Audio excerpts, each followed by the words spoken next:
Brought to you by NBC bearing, भारताची पहिली bearing उत्पादक। नाही, हा प्रश्नांचं उत्तर आम्ही किती वेळा द्यावा? आम्ही स्वबळाचा संदर्भामध्ये केंद्रीय नेतृत्वानं निर्णय घेतलेला आहे, तो आपल्या समोर आहे। महाराष्ट्र आणि मुंबई काँग्रेसचे प्रभारी रमेश चन्नीतलाजींनीच ते जाहीर केलं होतं आणि त्यावेळी त्याच्या मागे मुंबई काँग्रेसच्या सर्व तमाम पदाधिकारी नेते मंडळींचं एकमत देखील होतं। त्यामुळे या संदर्भातला विषय आता संपलेला आहे, तो आता सारखा कितींदा उगाळायचा। आम्ही आपली तयारीला लागलेलो आहोत, निवडणुकांना सामोरं जाण्यासाठी सगळी जी काही पूर्वतयारी आहे ती आम्ही केलेली आहे। आता सर दुसरीकडे संजय राऊत यांचं असं देखील म्हणणे की काँग्रेस जर एकटं लढत आहे तर याने बीजेपीला फायदा होईल, कारण का मतविभाजन होईल या सगळ्यामध्ये।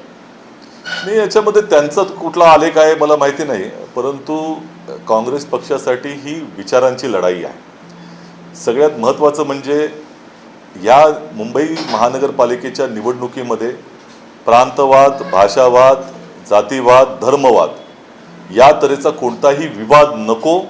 मुंबईकरांना विकास हवा आहे आणि विकासाच्या अजेंड्यावरती ही निवडणूक जावी, याच पद्धतीनं काँग्रेस पक्षाचा एकंदर अजेंडा ठरतोय। विवाद नको, विकास हवा या मुद्द्यावरती आम्ही चाललेलो आहोत लोकांसमोर। आणि त्यामुळे जर मतविभाजन व्हायचं असेल तर ते या ज्या विवाद तयार करणाऱ्या लोकांमध्ये होईल। विकासाच्या मुद्द्यावर एकच पक्ष आहे।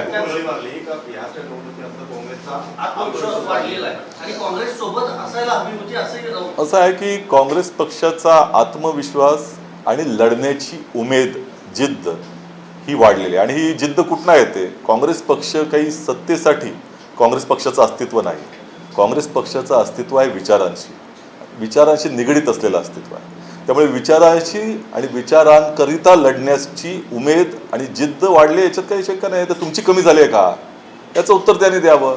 आता आमचा प्रश्न हा पण देखील राहील की जुलै महिन्यामध्ये महाविकास आघाडीची आवश्यकता नाही असं म्हणताना आतापर्यंतचा जो प्रवास आहे तो त्यांचा आणि आताची जी काही त्यांची विधानं येत आहेत त्याच्या अनुरूप त्यांचा विश्वास वाढलेला, अति वाढलेला आहे असं ठरते, दिसतंय। आज संजय राऊत यांनी पुन्हा एकदा राज ठाकरेंची भेट घेतलेली आहे।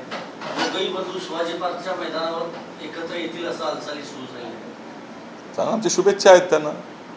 परंतु काँग्रेस पक्षाचा या निवडणुकीमधला जो काही त्यांनी काँग्रेस पक्षाची भूमिका राहणार आहे ती एवढी निश्चित आहे की आम्हाला कुठल्याही तऱ्हेच्या विवादाला आम्ही विरोध करणार आहोत आणि विकासाच्या दृष्टिकोनातून मुंबईकरांच्या प्रश्नांशी निगडीतच राजकारण झालं पाहिजे, ही निवडणूक झाली पाहिजे, या मुद्द्याशी आम्ही ठाम आहोत।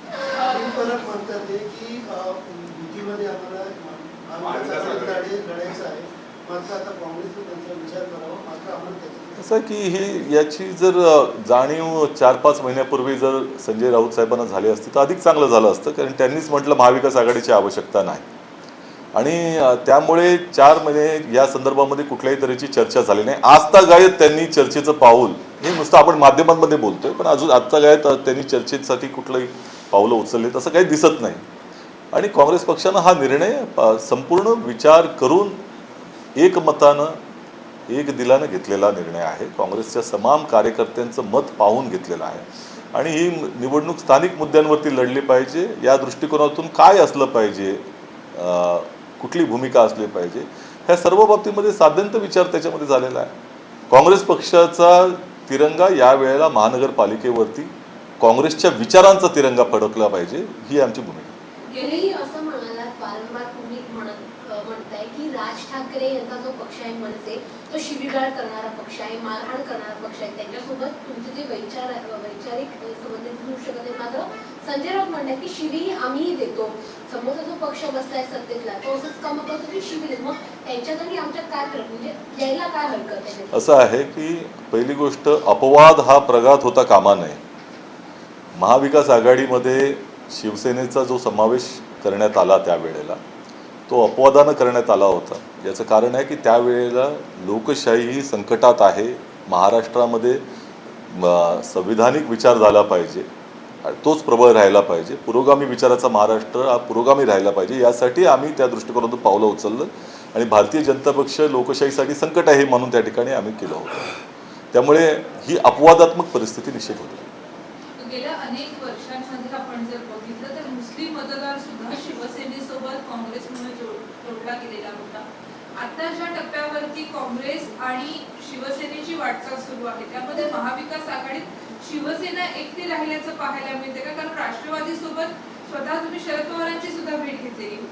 आता या निवडणुकीमध्ये लोकशाही, संविधान, पुरोगामी महाराष्ट्राचा जो विचार आहे आणि मुंबईकरांना जोडणारा विचार जो आहे तो प्रबळ झाला पाहिजे, ही आमची भूमिका आहे. आणि त्या दृष्टिकोनातून आम्ही जे समविचारी आमचे पक्ष आहेत, आमच्या या विचाराशी ज्या पद्धतीनं अनेक वर्षी ज्यांचं साधर्म्य आहे, जे आमचे नैसर्गिक असे मित्र पक्ष राहिलेले आहेत, त्यांच्याशी आम्ही चर्चा करतो आहोत.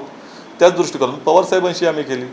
आमची अपेक्षा होती की पवारसाहेब त्याचा सकारात्मक त्या ठिकाणी प्रतिसाद देतील. त्या दृष्टिकोनातून अद्यापही आहे. शरद पवारांवर वेटिंगवर ठेवले कारण तुम्हाला तुमच्याबद्दल विश्वास उठला होता, अद्यापर्यंत भेट झाली नाही. तो त्यांचा प्रश्न आहे. आता हा काही निवडणुकीचं आता समोर आली आहे. या दृष्टिकोनातून जे ज्या पक्षांना आम्ही बोललेलो आहे ते आले तर त्यांचं स्वागत आहे. नाहीतर काँग्रेस पक्षानं आपली तयारी पूर्णपणे केलेली आहे. तुम्हाला रिप्लाय आला नाही तर मग तुम्ही सोबत शरद पवारांनाही परत भेटणार नाही. आमचा प्रयत्न राहील. आजही आमची अपेक्षा आहे पवारसाहेब हा जो खऱ्या अर्थानं जो पुरोगामी विचार आहे त्याला त्या ठिकाणी बळकटी देण्यासाठी येतील एकत्र. राष्ट्रवादी काँग्रेस सोबत जुळवून घेताना गेल्या काही दिवसांमध्ये कुठल्याही हालचाली तुमच्याकडनं झालेल्या पाहायला मिळत नाही. ज्या ठरलेल्या बैठका होत्या, महाविकास आघाडीच्या देखील ठरलेल्या बैठका पुढे ढकलल्या गेल्यात आणि सोबतच काँग्रेसचा आणि राष्ट्रवादीच्या मुंबईतील नेत्यांच्या सुद्धा बैठका गेल्या काही दिवसांमध्ये पाहायला मिळालेल्या आहेत. आम्ही साथ घातलेली आहे. प्रतिसादाची वाट बघत आहोत. प्रतिसाद मिळाला तर ठीक आहे. अशोक चव्हाणांनी असं म्हटलंय की काँग्रेस मुंबईत सोबत भेटली तरी काय फायदा होणार नाही कारण काँग्रेसची मुंबई ताकद नाही. चव्हाण साहेबांनी नांदेडची चिंता करावी. कारण त्यांचं मी आताच ऐकलं की मुंबईमध्ये काँग्रेसचं काही शिल्लक नाही असं त्यांना चिंता लागली राहिलेली आहे. ते आता त्यांनी त्या स्वगृहाची चिंता करावी. मुंबई काँग्रेसमधील अंतर्गत वादांमुळेच कुठेतरी जे इच्छुक उमेदवार आहेत ते इतर पर्यायांचा विचार करत असल्याची चर्चा होत आहे. अगदी त्यातनंच सगळ्यांनी म्हटलेलं आहे की काँग्रेस जरी स्वबळाचा नारा देत असला तरी सुद्धा या पद्धतीचे उमेदवार शोधणं सुद्धा काँग्रेसला कठीण जाणार. असं कोण म्हणते? गेल्या निवडणुकीमध्ये सगळ्यात जास्त उमेदवार आणि सगळ्या मतदारसंघांमध्ये उमेदवार केवळ काँग्रेस पक्षाने दिलेले आहेत. आज जवळपास 1000पेक्षा जास्त उमेदवार आज आमच्याकडे आहेत, इच्छुक आहेत. आणि त्यामुळे मला काँग्रेसला उमेदवारांची वानवा नाही. प्रत्येक मतदारसंघामध्ये आम्ही प्रत्येक वॉर्डामध्ये उमेदवार आम्ही त्या ठिकाणी देऊ शकतो. हा एकमेव पक्ष आहे. भारतीय जनता पक्षाला ते शक्य नाही. मंत्री संदर्भात वडकरांनी म्हटलेलं आहे की त्यांची सुद्धा बोलणं सुरू आहे. तुमचं काही बोलणं होतंय? आमची अपेक्षा आहे की हा जो काँग्रेसने पुढाकारानं विकासाच्या अजेंड्यावरती लोकशाही आणि पुरोगामी विचाराला बळकट करण्यासाठी जो पाऊल उचललेलं आहे त्याच्यामध्ये जे जे प्रतिसाद देतील आम्हाला, जे जे आमच्या विचारांशी त्या ठिकाणी समानता ठेवतील त्यांना बरोबर घेऊन जाण्याची आमची भूमिका राहील. आता त्या संदर्भामध्ये त्यांनी काय भूमिका ठरवायची आहे. जरी थेट शिवसेनेसोबत किंवा राष्ट्रवादीसोबत जाण्याची तुम्ही घोषणा केलेली नसती तरी सुद्धा आगामी काळामध्ये जेव्हा मैदानात मैत्रीपूर्ण लढती होण्याची शक्यता असेल तर मैदानामध्ये लढती नेमक्या कशा होतील? नाही तर मला असं वाटतं की घोडा मैदान जवळच आहे, आपल्या सगळ्यांना दिसूनच येईल. प्रश्न एवढाच आहे की या अनेकदा काँग्रेस आणि राष्ट्रवादी काँग्रेस हे एकत्र असताना, आघाडीमध्ये असताना देखील आम्ही वेगळे लढलेलो आहोत. स्थानिक मुद्द्यांवरती निवडणुका होतात, स्थानिक समीकरणं वेगवेगळी असू शकतात. त्यामुळे तशा पद्धतीचा काही भाग नाही. शरद पवारांबरोबर चर्चा झाल्याचं दिवस सांगतात पण दुसरीकडे पाहिलं तर पिंपरी चिंचवडमध्ये दोन्ही गट एकत्र आलेले आहेत की अजित पवार मी त्याचा सुप्रिया सुळे स्वतः कॉल करून तुमच्या लढ्या सुरू केलेल्या आहेत. तो त्यांचा प्रश्न आहे. काँग्रेस पक्ष हा मूलतः विचारांशी संलग्न राजकारण करत असतो. काँग्रेस हा मगाशी म्हटल्याप्रमाणे सत्तेमुळं काँग्रेसचं अस्तित्व नाही, काँग्रेसचं अस्तित्व काँग्रेसच्या विचारांमुळे आहे. आणि देशामध्ये वैचारिक जो संघर्ष चाललेला आहे तो मूलभूतरित्या काँग्रेसचा विचार आणि भारतीय जनता पक्षाचा विभाजनवादी विचार, RSSचा विभाजनवादी विचार यामधला संघर्ष आहे. जो आमच्या बाजूला आहे ते आमच्या बाजूला आहेत, जे त्यांच्या बाजूला आहे ते त्यांच्या बाजूला आहे. हे सरळ सरळ आता एकंदरच संघर्षाची भूमिका आहे. नाशिकच्या झाडांचा एक मुद्दा आहे. नाशिकमध्ये वर्तमानात जी झाडं आहेत ती कापण्यावर तुमच्याकडे नवीन काही पुरावे आले तर ती मुळापासून ती झाडं काढून टाकली. STP प्लांटसाठी त्या ठिकाणी दाखवून काही झाडं ही कापली गेलेली आहेत हे समोर आहे आणि त्याचा लपवण्याचा प्रयत्न चाललेला आहे. भारतीय जनता पक्ष हा हिंदू विरोधी पक्ष आहे असं आमचं ठाम त्या ठिकाणी म्हणणं आहे. याचं कारण असं आहे की वेदांमध्ये उपनिषदांमध्ये देखील वनस्पती वृक्षांना हे अनन्यसाधारण महत्त्व दिलेलं आहे. तुम्हाला वेदांमध्ये वनस्पते नमः म्हटलेलं आहे. वृक्षो रक्षन्ति रक्षिताः हे त्या हिंदू धर्माचं महत्त्वाचं धोरण आणि दिशा आहे. आणि दुसरीकडे संत परंपरेमध्ये देखील तुम्ही जर पाहिलं तर वृक्षवल्ली आम्हा सोयरे वलचरे म्हणणारे संत तुकोबा या संत परंपरेचा हिंदू धर्माचा हा अपमान आहे असं आमचं त्या ठिकाणी ठाम मत आहे. आणि भारतीय जनता पक्ष तो करतोय.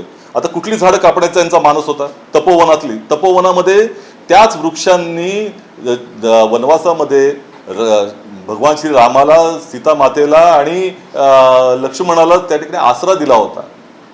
ती झाडं तुम्ही कापतायत. तपोवनाचं नाव आहे, तिथे ऋषीमुनींनी तपस्या केलेल्या आहेत. त्यामुळे हे हिंदू धर्म विरोधी लोक आहेत. यांना हिंदू धर्माचे एकंदर महत्त्व आणि त्यातलं ज्ञान देखील नाही आहे. ते गिरीश महाजनांनी हिंदू धर्माचा अभ्यास करावा असा आमचा त्या ठिकाणी त्यांना सल्ला राहील. त्यामुळे हे निश्चितपणे यांचं जे हिंदुत्व नाव त्यांनी घेऊन ते राजकारण करतात ते ढोंग आहे. खऱ्या अर्थाने हिंदू धर्माला बदनाम करण्याचे यांचं कारस्थान कायम चालू आहे. Brought to you by NBC bearing, भारताची पहिली बेअरिंग उत्पादक.